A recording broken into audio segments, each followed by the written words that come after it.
Hello students, a very warm good morning to all of you. This is Karishma Srivastav from Dream India School Kurud. I'm back with my new video lesson. Today I'm going to teach you Civics Lesson 2, our Constitution. In this chapter we will discuss what is Constitution, how it is formed and so on. So without any further ado, let's begin. History of Indian Constitution, how it is formed, we will discuss it in this chapter.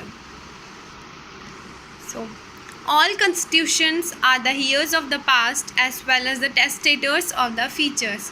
This quote is said by Jennings.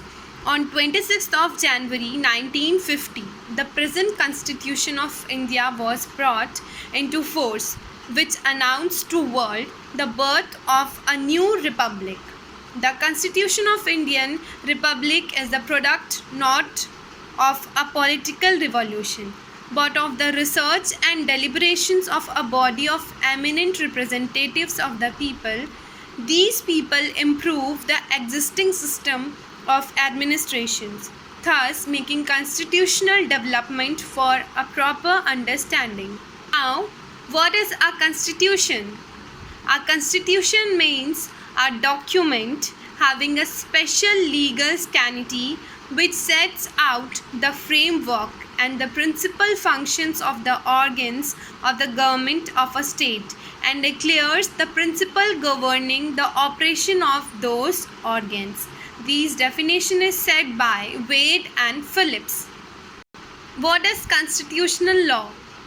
It means the rule which regulates the structure of the principal organs of the government and their relationship to another and determines their principles in function is the constitutional of law. Now we will discuss what is the historical background, how it is formed. So what? It is, however, not necessary to go to any period beyond what is known as the British period for modern political institution, originated and developed in that period only. The institutions established by Hindus, olden days, and Muslims, medieval periods, have become a past, and they do not survive in any form in the present day.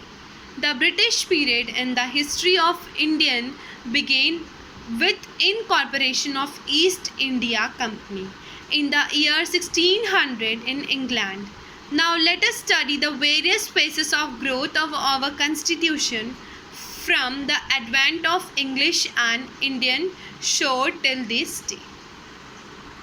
The historical eras. We can broadly divide the period as follows: 1600 to 1765, the coming of British; 1765 to 1858, beginning of the British rule; 1858 to 1919, end of company rule; 1919 to 1947, introduction of self-government; 1947 to 1950, the framing of new constitution. These all are historical eras and these all are divided into all these categories. Okay students, that's it for today. Hope you all are enjoying the video lessons and